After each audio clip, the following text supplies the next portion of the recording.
तो जी कृपया मुझे प्रार्थना के फ़ायदे बताइए कि इसके करने से क्या क्या लाभ हो सकते हैं। तो शीतल जी, बहुत से लोग केवल प्रार्थना प्रार्थना और प्रार्थना करते हैं। वे न वेद पढ़ते हैं, न ही उपनिषदों को पढ़ते हैं, या पढ़ना ही नहीं चाहते हैं। वे सोचते हैं कि वे सही कर रहे हैं, जबकि उनके विपरीत कुछ लोग केवल वेद और उपनिषदों को पढ़ते हैं। वे प्रार्थना नहीं करते हैं या फिर बहुत कम करते हैं। और एक तीसरे तरह के लोग हैं जो कि गुरुवाणी सुनते हैं। वे न प्रार्थना करते हैं, न ही कोई ग्रंथ पढ़ते हैं। वह गुरु के वचनों से वह अनुभव ले लेते हैं, वह ज्ञान ले लेते हैं जो कि उनके गुरु ने अपने जीवन में अनुभव करके कमाया है। और वह सत्य का ज्ञान होता है, क्योंकि किताबों में भी पढ़कर वह अनुभूति नहीं होती। आप देख लीजिएगा, आप गीता पढ़ते हैं लेकिन आपको कंठस्थ हो जाती है। आप उसका अक्सर आंख बंद करके बता सकते हो, लेकिन फिर भी आपके जीवन में बदलाव क्यों नहीं आता। आप रामायण पढ़ लेते हो, हर चौपाई आपको याद है, लेकिन फिर भी आपके जीवन में बदलाव नहीं आता। आप श्री राम जैसे नहीं बनते हैं, न ही उनके जैसे आप मर्यादा का पालन कर सकते हैं, अपने धर्म का पालन कर सकते हैं। ऐसा क्यों होता है? शास्त्रों में और किताबों में ज्ञान भरा पड़ा है, यह सभी जानते हैं, लेकिन ज्ञान वह होता है जो आपका हो, आपका निजी अनुभव हो। सबको पता है आत्मा अमर है, लेकिन उससे उनके जीवन में बदलता क्या है? जान लेने से कभी कुछ होता है? सब जानते हैं कि परमात्मा है, लेकिन उसे अनुभव किसी ने नहीं किया है, उसे देखा किसी ने नहीं है। तो किताबों की तो बात ऐसे है कि जैसे हाइड्रोजन और ऑक्सीजन, इसके मिलने से जल बनता है और इसे कागज़ पर लिखकर आपको दे दिया जाए जब आपको प्यास लगे, तो यह पानी का फार्मूला है। लेकिन आप इस फार्मूले को, इस कागज़ को ही मत गटक जाना, क्योंकि इससे प्यास नहीं बुझेगी। प्यास तो तभी बुझेगी जब आप जल को पियोगे, अपने अंदर जल को पहुंचाओगे। तो गुरु के जो शब्द रूपी चोट होती है, गुरु का जो ज्ञान होता है, गुरु का जो आशीर्वाद होता है, वह उनकी वाणी, उनके वचनों से छलकता है।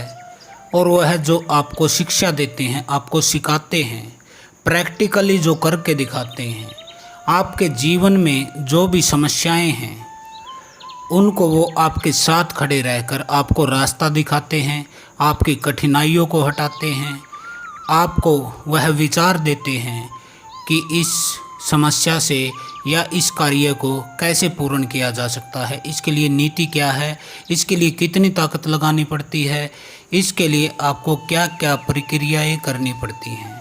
तो यह तो केवल एक अनुभवी गुरु ही बता सकता है, जिसने कि अपने जीवन में सत्य को जाना है, स्वयं को जाना है, और स्वयं को जिसने जाना है उसने सब कुछ जाना है। तत्वमसि श्वेत केतु, तुम उस एक को जान लो जिसके जानने से सब जान लिया जाता है। तो वह एक कौन है? वह एक आप स्वयं हो।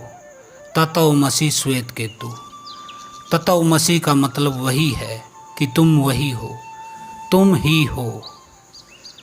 तो स्वयं को जान लेना जरूरी है। चलिए अब बात करते हैं प्रार्थना की। आपका जो प्रश्न है उसके बारे में मैं आपको बता देता हूं कि प्रार्थना के क्या क्या फायदे हो सकते हैं। प्रार्थना स्वास्थ्य प्रदान करती है। जो पहला फायदा इसका है वह यह है, अनेक बार आपने कभी देखा होगा कि जब आप किसी वैद्य, किसी डॉक्टर के पास जाते हैं तो मरीज कहते हैं अब कुछ हो नहीं सकता, अब दवा काम नहीं कर रही, अब केवल दुआ ही काम कर सकती है। क्योंकि वो दवा खा खा के परेशान हो जाते हैं, इलाज से परेशान हो जाते हैं, लेकिन उनका जो स्वास्थ्य है, जो उनका रोग है, वह यथावत बना रहता है। तो उन्हें किसी दुआ की ज़रूरत होती है, प्रार्थना की ज़रूरत होती है। और कहते हैं कि जिसके हाथ पर विश्वास आ जाए, कि जिससे दिल मिल जाए, ऐसा कोई गुरु, कोई भगत, कोई योगी, कोई संत आपको मिल जाता है कि जिसके हाथ पर विश्वास आ जाए, वह तो आपको राख की चुटकी फूंक मार कर दे देगा, तो उससे भी आपको लाभ हो जाता है। तो यह एक प्रार्थना होती है अपने गुरु के प्रति, अपने इष्ट के प्रति, और दृढ़ विश्वास होता है उसके अंदर कि वह यदि आपको पानी भी फूंक मार कर दे देता है और आप पी लेते हो, तो आपको वह फल मिलता है, वह आपकी औषधि मिल जाती है, रामबाण औषधि, कि आप स्वस्थ होने लगते हैं। तो इसलिए स्वास्थ्य प्रदान करती है प्रार्थना। प्रार्थना किसी भी विज्ञान और मेडिसिन से बढ़कर है, यह आप जान लीजिएगा। अब दूसरा लाभ क्या है प्रार्थना का? प्रार्थना बुद्धिमान बनाती है। यदि किसी के पास बुद्धि की कमी हो तो वह परमेश्वर से प्रार्थना करे, तो परमेश्वर उसको बुद्धि देता है। परमात्मा ने ऐसा बहुत समय पे किया है, अलग अलग समय पे किया है। इसके अनेक उदाहरण मैं आपको बता सकता हूँ।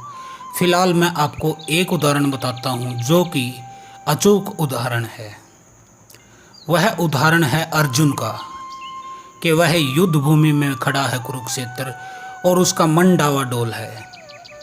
मन डावाडोल तब होता है जब आपके अंदर बुद्धि और विवेक की कमी हो जाती है।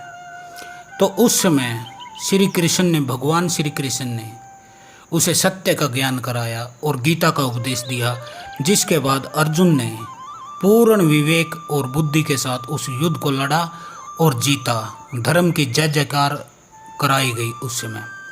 तो यह फायदा होता है, प्रार्थना आपको बुद्धिमान भी बनाती है। तीसरा फायदा यह है प्रार्थना का कि यह आपके जीवन में आनंद लाती है। प्रतिदिन आप यदि स्वयं को महसूस करो, अपने भीतर डूबो, अपने भीतर परमात्मा को तलाश करो, ध्यान लगाओ, आप परमात्मा की संगत करो, तो वह दुखी हो ही नहीं सकता व्यक्ति। जब परमेश्वर हमारे संग हैं तो हमारा विरोधी हो कौन सकता है। यह एक बात आपके समझ में आ जाए कि परमात्मा आपके भीतर बैठा है, वह आपके ही नहीं, वह सबके भीतर बैठा है। आप सब एक ही हो, परमात्मा एक है, तो फिर आपका विरोधी कौन है। परमात्मा कहते हैं कि तुम मुझसे मांगो ताकि तुम्हारा आनंद पूरा हो जाए। तुम मांगो, तुम प्रार्थना करो, स्वयं को बराबर समझो अपने, और जानो कि पेड़ पौधों में भी परमात्मा है, उतना ही परमात्मा पशु पक्षियों में है, और उतना ही परमात्मा तुम्हारे अंदर है। तो तुम किसी की हिंसा मत करो। जब तुम इस सरल स्वभाव से आ जाते हो तो तुम्हारे भीतर एक आनंद की उत्पत्ति होती है। वह न तो सुख है और न ही दुख है, वह इन दोनों से अलग है, और उसका नाम आनंद है। आपने गुरु नानक का फोटो देखा होगा, आपने भगवान बुद्ध को देखा होगा, महावीर को देखा होगा, श्री कृष्ण को देखा होगा। वो मुस्कुरा नहीं रहे हैं, लेकिन उनके चेहरे पर क्या है? उनके चेहरे पर एक आनंद का भाव है। तो आप भी यदि सच्चे हृदय से प्रार्थना करते हैं उस परमपिता परमात्मा की, तो आपको भी आनंद मिल जाता है। इसके बाद अगला फायदा क्या है? प्रार्थना से हम अपने जीवन का दिशा निर्देश प्राप्त करते हैं। जीवन में अनेक बार ऐसे मोड़ और ऐसी परिस्थितियों का सामना करना पड़ता है जब हम एक असमंजस की परिस्थिति में होते हैं। जैसे एक चौराहा होता है कि अब आगे कहाँ और कैसे जाएं। उस समय यदि हम अपने परमेश्वर से, अपने परमात्मा से, उस शिव बाबा से, उस महादेव से प्रार्थना करते हैं कि हम सही निर्णय पर पहुंच जाएं, तो यकीन मानिए भोले बाबा इतने सरल और भोले हैं कि वह कोई ना कोई संकेत आपको दे देते हैं कि आप अपने जीवन में सही रास्ते को चुन लेते हो। यदि आप फिर भी कोई गलत रास्ता चुन लेते हो तो आप यह मान लीजिए कि आपके मन के अंदर वो विचार चल रहा था और आपने भगवान के विचार को छोड़कर उसकी अपेक्षा करके स्वयं के विचार के स्वार्थ की तरफ चल पड़े हो, जिसके बाद आपको नुकसान होता है और आप पछताते हो। इसके बाद प्रार्थना हमें परमेश्वर से प्रेम बनाए रखती है। हमारा जो प्रेम है वह परमात्मा के प्रति बनाए रखती है यदि हम प्रार्थना भगवान की करते हैं। परमात्मा के सामने उनके बलवान हाथों के नीचे आप दीनता से रहो कि हे प्रभु, मैं तो ये पढ़ा, मैं आपका ही हूँ, जैसे चाहो आप चलाओ, आप बिठाओ, आप चाहो तो खड़े करो, आप चाहो तो लेटाओ, जैसे चलाओ आप चलाओ। इस भाव के साथ यदि आप रहते हैं तो आप समझ लीजिएगा कि वह आपको बिल्कुल सही समय आपके जीवन में ला देता है, आपको वर्तमान में ठहरा देता है, फिर आपको परेशान होने की ज़रूरत नहीं रहती। इसके बाद अगला फ़ायदा जो है प्रार्थना का, प्रार्थना हमारे दुख दूर करती है। इस चीज़ को आप समझ लीजिएगा। यदि आपके जीवन में कोई दुख है, कोई परेशानी है, तो वह आप किससे बताओगे? कई लोग तो ऐसे मैंने देखे हैं जो वो किसी से भी अपनी समस्या को शेयर नहीं कर पाते हैं, अंदर ही अंदर घुटे रहते हैं, क्योंकि उनके पास कोई ऐसा होता नहीं है, उनका विश्वास पात्र नहीं होता है, उनके मन का नहीं होता है, हर तरफ विरोधी होते हैं। तो उस समय व्यक्ति घिर जाता है, तो वह अपने दुखों के बारे में किसको बताए? तब एक परमात्मा ही है जो आपके भीतर बैठा है, आपके हृदय में जिसका निवास है। आप उससे अपने दुखों के बारे में प्रार्थना करते हैं और वह आपके दुखों को कम कर देता है और धीरे धीरे ख़त्म हो जाते हैं, क्योंकि आपके अंदर वो आत्मबल आ जाता है कि आप कठिनाइयों को समझने लगते हो और उनके समाधान निकालने लग जाते हो। इसके बाद अगला फ़ायदा जो है, प्रार्थना हमें दुष्ट आत्मा से छुटकारा दिलाती है। हमारे जीवन में कई बार ऐसे लोग शामिल हो जाते हैं, प्रवेश कर जाते हैं, जो कि बुरी नीयत से हमारे साथ लगते हैं।